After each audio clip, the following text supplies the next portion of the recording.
Welcome to the Two Gurus Talk Compliance podcast with me, Kristy Grant-Hart. I am here with the one and only Tom Fox. This week, we're covering the highlights of the DOJ's update to its evaluation of corporate compliance programs guidance, bribery allegations against the mayor of New York City, the catastrophes that occur post M&A without integration of internal controls, and Florida man's 75th trip to the Orient Road jailhouse. But first, Tom, I wanted to give a shout out to the Society of Corporate Compliance and Ethics, the SCCE, for having a terrific conference in Dallas, Texas last week. Now, I wasn't able to attend the entire thing, but the days I was there were really full of exuberance and these great vibes. Obviously, we had the big DOJ announcement of its update to the guidance on Monday, which we'll cover a little bit here today. There were so many fun things. Krista Wolf, who is fantastic at Agilent, she had a session called Dinosaur Program versus Unicorn Program, and they had dinosaurs and unicorns running around the exhibition hall. It was amazing. Then I got to do a presentation with the fantastic Carrie Penman of Navex and Pilar Caballero of Ryder, because poor Justin Ross from Cisco got COVID. So I pinch hit with 45 minutes notice, but we had a great time doing a session on how to communicate with your board of directors. So I really think that the vibes were great. There was so much good energy, and it made me super excited about going to Nashville next year, which is going to be great fun. Did you ride the bull? I didn't. I was trying to catch up with everybody so much that I didn't have a chance, but the bull didn't move, which I found a little bit strange. So it was static. It was a static bucking bronco, which really kind of defeats the purpose. But I suppose they were trying to be conservative since it was a compliance conference. Right. So you mentioned the big announcement, which was on the first day with two things. One was the speech by Nicole Argentaria, which always communicates some great information to us, but equally, perhaps actually more important, was the release of the 2024 update to the evaluation of corporate compliance programs. Why don't you give us some of the highlights from Kristy of that event? Okay. It was fantastic. And I'm in the middle of writing a series of blogs because I tried to do a top 10 takeaways, Tom, well, like I've done every other year. And I genuinely couldn't. I did 5 on risk assessments just this week. But I thought since we've been using other people's articles, why don't we start with Matt Kelly, who was there, who put out an immediate post about the updated DOJ guidance. By the way, Matt Kelly is a fan of the Two Gurus Talk Compliance. He told me that he listens to it and looks it up every single 2 weeks when it comes out. So shout out to Matt, who we love. And he wrote an article on his blog, Radical Compliance, called Revamped Compliance Program Guidance, exclamation point. Okay. So in the article, Matt focused on 3 of the major points in the DOJ's update. And for anyone who is unfamiliar, this guidance, which is sometimes abbreviated to ECCP, is a series of questions used by prosecutors to help determine whether a company should be given credit for their compliance programs so they get lower fines and don't get prosecuted if they've had a problem. So basically, the government asks questions that they want to hear the answer to, so we already know what the answer should be. So the top 3 points that were picked up by Matt. The first one relates to speak up culture. So one new question asks whether the company encourages and incentivizes reporting of potential misconduct, which is incentivizing. Joe Murphy was talking to me about that point. The guidance also asks whether companies have practices that will chill reporting and whether they have a process to evaluate people's willingness to report misconduct. I see more ethical culture surveys in the future. The second point relates to artificial intelligence. There is a whole new suite of questions relating to AI governance and use of AI in compliance related controls. And the last point in Matt's distillation of the guidance relates to data availability to compliance officers. Now, technology, or a variation of that word, came into the guidance 22 times, 17 of which are new. Gives you some idea of exactly where the focus was.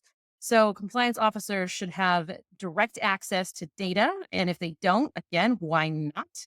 There's also an interesting question about whether they have proportionate technical resources, as say sales do, to do their jobs effective. Tom, I'm sure you have been poring over this new DOJ guidance. I've just basically scratched the surface. Is there anything that surprised you in that new guidance or that you think compliance officers should focus on? So much like you, I'm in the middle of writing a series of blog posts on it. I thought I was going to write 3, 4, or 5, and I think I'm up to 8 now. and I haven't finished. There's a lot in here. The first was around data access and data use, or data analytics, I suppose would be the other phrase to use. Obviously, we have heard about this before. This is not something new, but I'm always interested, Kristy, in how the DOJ evolves in their thinking. What I couldn't determine from the ECCP is whether companies who've come in front of the DOJ in enforcement actions have proactively said, we have taken these steps, whether the DOJ thinks they needed to put pressure on compliance programs to get access, and more importantly, give compliance officers ammunition to go forward, go to their senior executives or board to get more access to data, or if it's the influence of Matt Galvin, who went to the DOJ from AB InBev now 2 years ago. But the data access requirements are certainly an evolution in the DOJ's thinking. But there was also evolution in their thinking in the use of data. And here, Kristy, I was really intrigued by one point you didn't mention, which is employee engagement. They want data on employee engagement. Now, this is different than sort of the traditional qualitative surveys that we've done in the past, whether it be a town hall, whether it be an online survey or something. They wanted data analysis around engagement. That that was sort of new to me. They reinforced the whistleblower, but more importantly, whistleblower protections. So they said, have you trained your employees on where they can go to whistleblow outside the company? And that is certainly new, but it's also consistent with the retaliation cases we have seen the plethora from the Securities and Exchange Commission. I'm not sure you can bring a retaliation criminal action because you have to have intent, and then there has to be an act based on that intent. And retaliation by its nature is before there is retaliation. But I would put really the question to you as Kristy, the educator, are you going to have to now train employees on where they can go to the DOJ or SEC? It certainly says that in the 2024 ECCP. Also, we have actually had in the state court arena several cases around state protections for whistleblowers, largely in state EEOC type laws, where there's retaliation by companies other than the companies reported on. A next employer, for instance, who didn't hire someone. Is that retaliation? And if so, is that illegal retaliation? Oh, not open questions where those states have decided that, but open in the federal courts. So I think that's going to be an area for exploration that we haven't seen. Certainly the parts that you highlighted around I are going to be a lot to think about. The DOJ gave the compliance professional and the CCO, in addition to ammunition to go to senior executives for resources and funding, I think they mandate a level of expertise now we perhaps haven't seen in the ECCP before. In addition to all the other hats a CCO has to wear, they're going to have several hats around non-lawyer topics like AI and data. Whether you wear that hat yourself or have that available to you. The more I write about this, the more I think this is really a sea change, and I can't exactly articulate the one sea change, and maybe that's the reason it's multiple changes. But certainly data is much more important. The use of data is much more important. AI is only going to increase. The DOJ sees whistleblower protection is absolutely mandatory and critical for not only the DOJ's work, but also a best practice compliance program. So a lot in here. There rarely is, Tom. I'm considering writing a blog post to the least popular pieces of advice in this, one of which will most certainly be telling your employees how to report externally. I think a lot of people are going to ignore that one because it is a hotbed of mess. But we'll talk about that at some other point. So stay tuned to Two Gurus Talk Compliance when we dive deeply into some of these more complicated and controversial elements. But needless to say, this is a huge week in Two Gurus land as well as compliance generally with this big revamped guidance. Tom, one company that could have really listened previously is Binance. Can you tell us about what's going on over there? There was an article in the Wall Street Journal and Risk and Compliance Journal. Mingy Sun reported that Binance has found the religion, indeed that old time religion of compliance. And they invested in $13 million in 2023. It's spending up 35%. And it's only going to increase, Kristy, because they're going to hire another 170 people to add to its compliance team before the end of the year. So just imagine Spark Consulting added 170 people before the end of the year. So that's a huge bump up and increase. And we're going to, it's interesting to see Binance trying to be a real company in terms of having a real compliance program when clearly they did not before. Their CEO just got out of jail. They paid a $4 billion plus fine. And it just the cost to them is astronomical, run 213 million, 160 plus the year before. These are Walmart kind of numbers. It's a lot better and cheaper to do it beforehand or even during the pendency of your enforcement action than have to wait till the end. Yeah, I mean, look, congrats to Binance for saying all the right things and working to get their licenses and maturing its compliance program. It does seem like quite a push pull, though. So, what I noticed in the article is at the same time, they're going to be more compliant, but they're still in this tooth and nail fight with the SEC arguing that crypto isn't a security and that they can't be regulated. Do you think that they can have it both ways, Tom? No, Neither do I. Why do you think that? no, absolutely not. So I think I applaud them for what they're doing, and we'll just have to see if it's real. Let's go to another one of these companies that's had its challenges recently, and that would be Wells Fargo. I love this one that you picked, which is about Caremark claims coming after the board. What's going on there? I picked this one, Christy. We have talked about Caremark on this podcast multiple times. I think our listeners are aware of what a Caremark claim is. But the twist on this one, Christy, was typically the Caremark claims we talk about were for companies in the court in Delaware. This was a U.S. district court applying Delaware law in California, specifically in San Francisco. And the reason I highlighted this is I want our listeners to understand that when a U.S. district court adopts the Caremark doctrine and Caremark's decisions in federal court, the Delaware state law becomes the precedent in U.S. federal courts. And it's certainly going to be precedent for claims settled under Delaware law, but it may move to claims under any state law that are in federal court because Caremark is not a legislative or regulatory construction. It is a judicial interpretation. And so I thought this was a very interesting to have the court, the federal district court, agree to this. And maybe that's too inside baseball or into the weeds. But when you have a U.S. federal district court applying a state court law, that's a very powerful statement. And states like Texas are creating business courts to try to favor businesses in their own judicial systems. If a Texas state court or a federal court deciding a case under Texas law, they might apply Caremark as the standard because it's not a legislative construct. It's a judicial construct. And they may find that to be reasonable even under the laws of the great state of Texas. So now that I say all that, I've convinced myself this is really inside baseball, but it's important for corporate governance.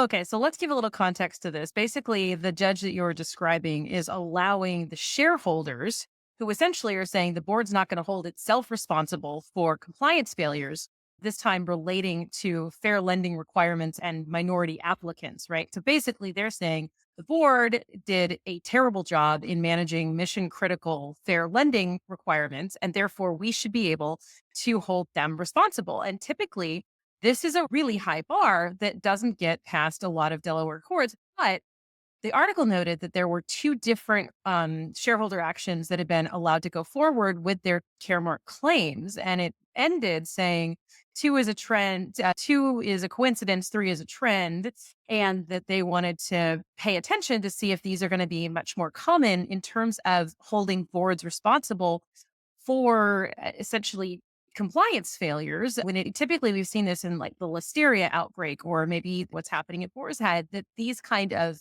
terrible food borne problems have been what we looked at. But Wells Fargo's had its issues. Do you think that this is going to be a trend, Tom, for courts to allow these to go forward? I'm not sure I can go that far as yet. Certainly, the listeria outbreak from Bluebell ice cream, the failures of the board at Boeing, and what we may see in Boar's Head when you have very bad facts, usually around deaths, as we had in Bluebell and in Boeing and Boar's Head as well, you get some pretty bad law. And that may be what we are having here. The court, we had another case come out of Delaware, and I think this court as well noted that the bar is very high for Caremark claims. It's not negligence. It's not that you made the wrong decision. It's basically you either didn't have a reporting system or you had a reporting system and you ignored the information.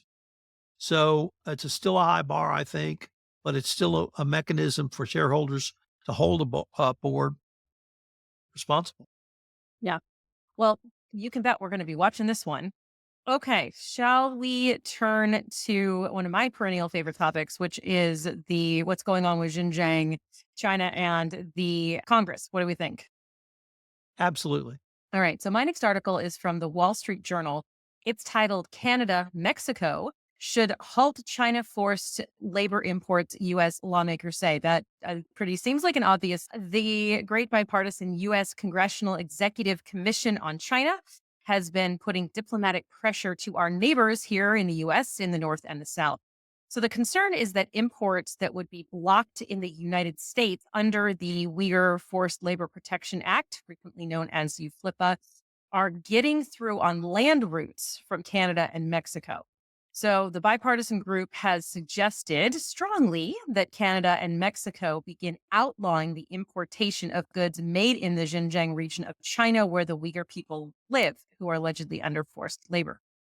Now, this isn't the first time our bipartisan commission has tried to use its weight to change foreign policy. As keen listeners of the Two Gurus Top Compliance podcast will remember, the same group has put pressure on the UK and the EU to beef up their laws stopping the importation of goods from that region. Now, Canada, for its part, has obviously recently put into place its own anti-modern slavery law. However, there is nothing in that law specifically speaking to the Xinjiang region or the Uyghur people. So I find this all so interesting, Tom. So far, the US really hasn't had a lot of success in pushing other countries to take a stand specifically against Xinjiang. Do you think that the political tide will turn? Do you think that things like the corporate sustainability um, directive in Europe or the CS Triple D that's coming out, corporate sustainability due diligence directive, will make it so that supply chain disclosure essentially stops some of these imports anyway? Where do you think this lands? Pretty arrogant of America to tell our two closest trading partners do this. I'm not sure we heard the or else yet. I think Canada is starting their journey towards some type of anti-slavery laws. It wouldn't surprise me, of course, given the basic decency of all Canadians, to have something in place. Mexico, I don't know. But I think maybe your point, though, is the broader point that Western powers see this as an invidious practice. Anything that connotates slavery, at least in the West, is viewed through a lens of very dark past. And so that I think there will be a move towards that, literally from Europe to America, up and down North America to South America as well. So I think we're all moving in that direction. We don't have it on this podcast, but I was interested in an article I saw last week that China had opened an investigation into an American apparel company for failing to or refusing to do business with companies in the Xinjiang region. So it's going to be interesting to see how that might play out as well.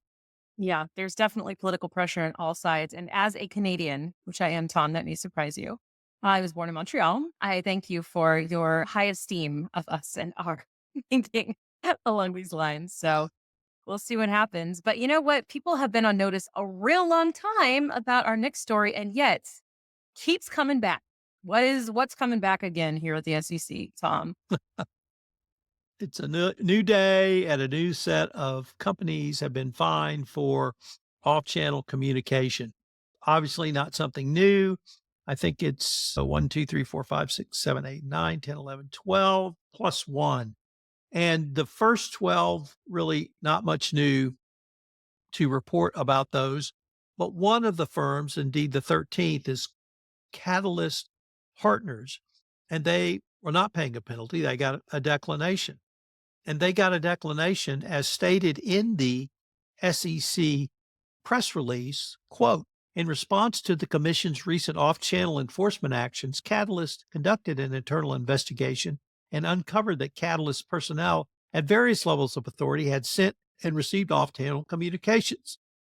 Catalyst did not pay a penalty because it self-reported, cooperated with the SEC, and demonstrated substantial efforts at compliance with the record-keeping requirements.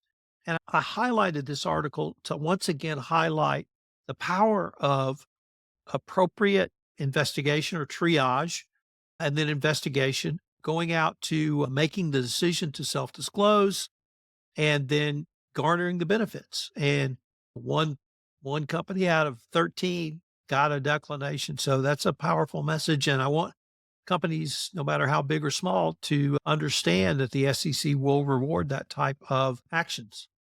Yeah, look, I'm surprised that only one of these firms got ahead of itself, considering just how many of these enforcement actions there have been for this self disclosure and the internal investigation. I mean, this press release said that they did so in response to these recent enforcement actions.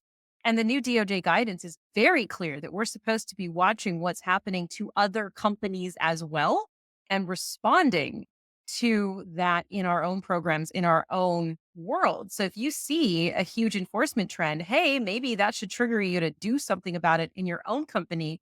And if you find problems, to self disclose them. So I think it's a really good lesson. And maybe it ties into our first topic, which is that DOJ guidance. We have to be watching not only what's happening in our little world, but also the bigger world, as it were. Lots of things to pay attention to there. Next up, New York City.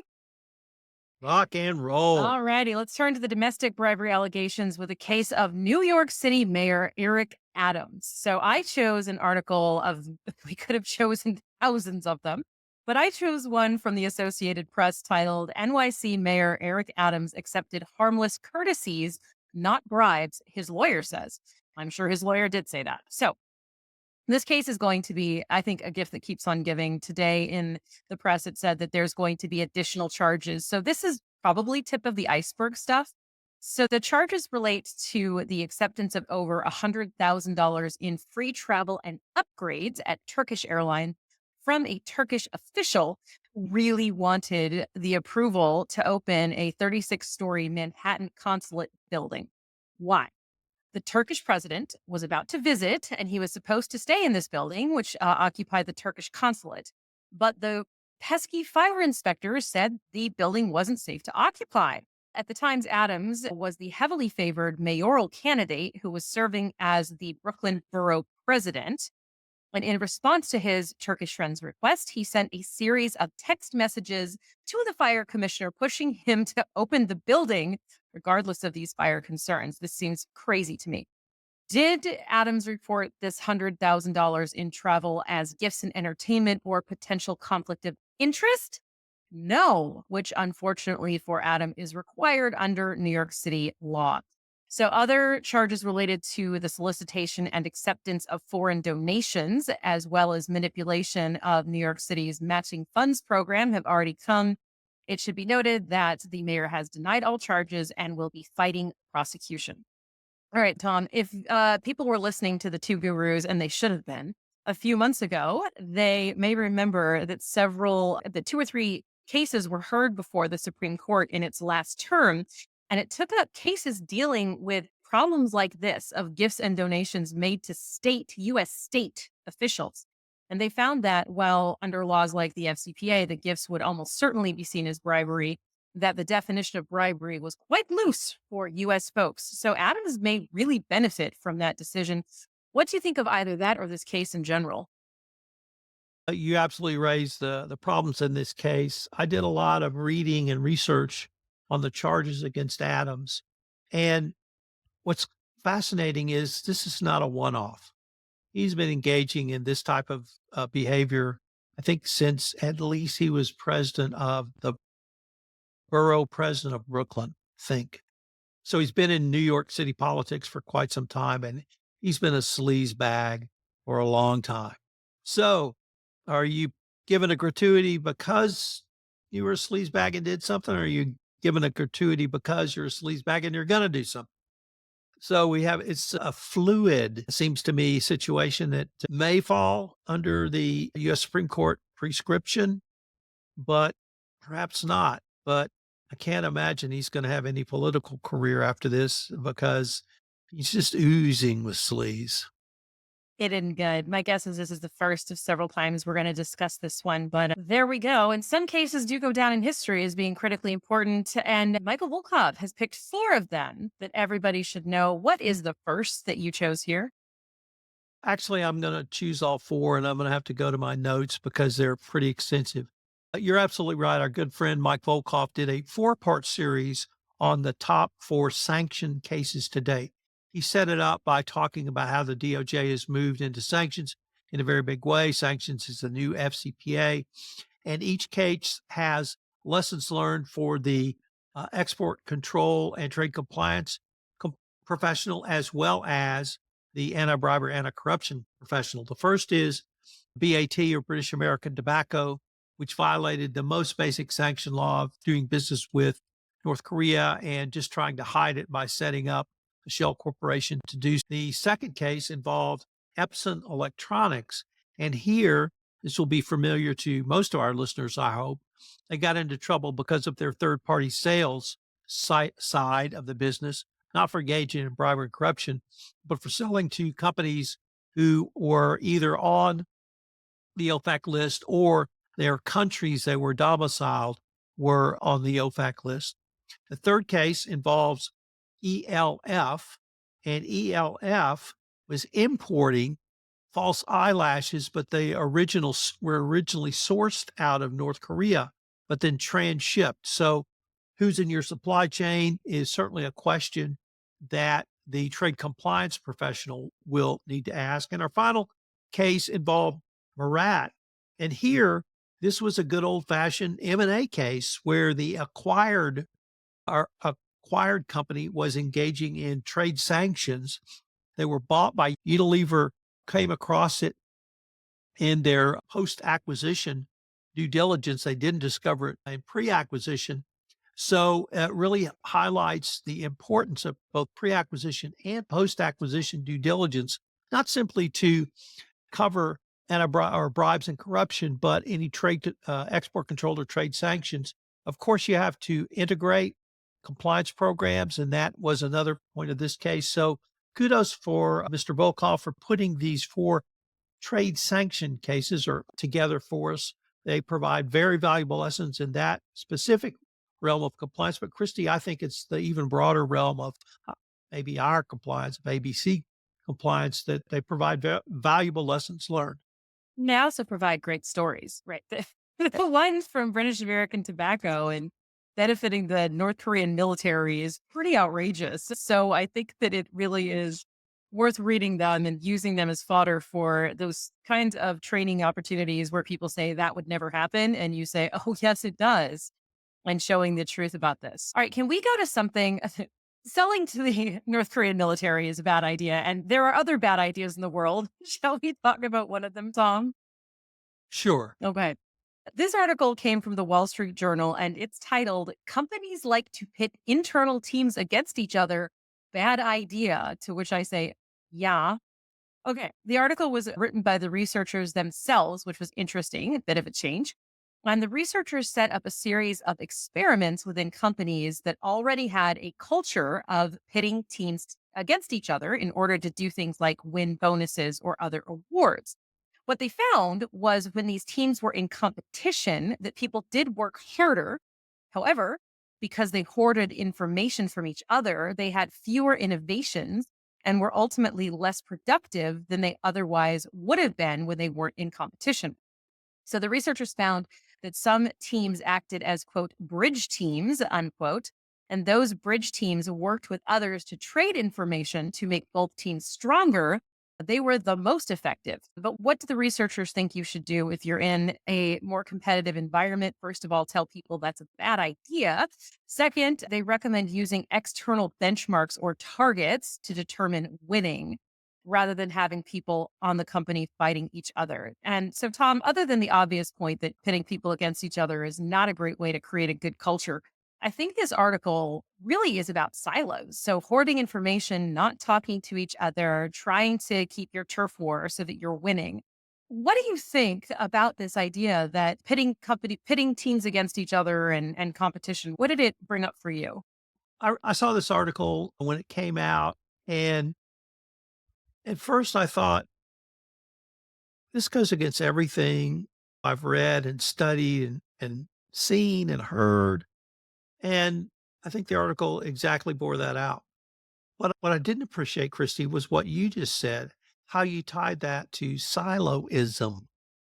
And if we could flip that back to the opening article you started with from the 2024 ECCP, and it made me realize one of the clear themes of that article is anti-silo, and they want the compliance professional to have access and availability across all silos in a corporation, whether they be data or other silos.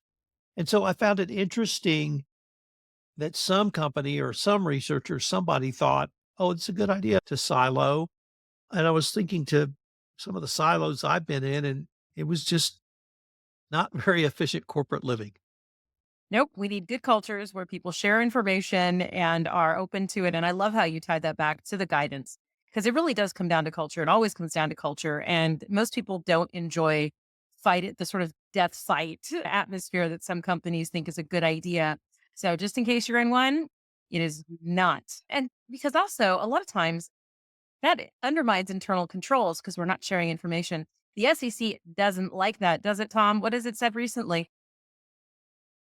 This was this, first of all, it comes to us from the great publication or great resource, I should say, Harvard Law School Forum on Corporate Governance. And it looked at three recent SEC enforcement actions around internal controls. Now, this would be a bread and butter issue for the SEC, obviously, but I hadn't really thought about the importance of internal controls in the way that these cases were. So, one of the takeaways was post merger integration of internal controls. We just talked about that in the context of M&A in the Murad case that Mike Volkov told us about. But here we have the SEC saying that one company, the acquiring company, failed to assess the adequacy of the internal controls of the company it acquired and failed to upgrade when they brought them in. Point two is exactly what you said on silos, left hand, right hand disconnects. Here was an interesting point, Kristy. Beef up the accounting staff. The SEC has increased enforcement actions based upon their lack of an adequate accounting staff. I'd not really focused on staff as being an internal control, but perhaps it is. Cooperation and remediation, we talked about that a little bit earlier. And weak controls lead to bigger problems in the SEC. They lead to fraud, restatements, and other bad corporate events. So that was the reason I wanted to highlight this article or bring it to this podcast, Kristy, because we focus on many of these areas on a routine basis on this podcast. But here it was focusing on internal controls. And that, frankly, I had not thought about those as in those manners. Yeah. So this is a great article and folks seek it out. I think what was interesting about it is it focused on three different actions that are not blockbusters. One of them had a $400,000 fine. The other two didn't. And that's a small number, right? But the fact patterns are pretty fascinating in them. And I was thinking about the one about internal controls, Tom, because it felt like the answer is you don't have a safe harbor period for the 6 months afterwards, like what the DOJ has said about finding out your acquisitions got a lot of problems in due diligence, your post acquisition due diligence. I think that this really was, hey, you guys need to get on this thing immediately with your integrated financial controls. So Once again, go back. The DOJ guidance updated. Part of it was talking about post integration, compliance program integration, policy and training, and then auditing to make sure that has worked. So I think M&A is getting even hotter than it's been, and it's something to pay attention to for sure. All righty. It's time. It's time for Florida Man, everyone's favorite closing piece. All right. And this Florida man is taking a stand or the stand again. So, how many times has he done this? Florida man Mark Brent has recently been booked back into the Orient Road jail for the 74th time since 1985. What did he do when he got out most recently? He went back to his favorite home improvement store and promptly began changing barcodes from one product to another. Why would he do that? When you find items that should be $100 and use barcode stickers for $10 products at the self checkout, you have a 90% profit margin waiting for you to resell this material online. Did he do this once? No. They found at least 10 instances of his shop and sell scheme after he'd gotten out of jail the 74th time. So, Mr. Brents was charged with an organized scheme to defraud, retail theft, and felony petty theft. After being arrested, he was taken back to the Orient Road jail for the 75th time. We hear there was quite a celebration when he returned to his recidivist residence. I'm not sure I can outdo that. We shouldn't even try. Thank you for listening to the Two Gurus Talk Compliance podcast. I'm Kristy Grant-Hart. And I'm Tom Fox.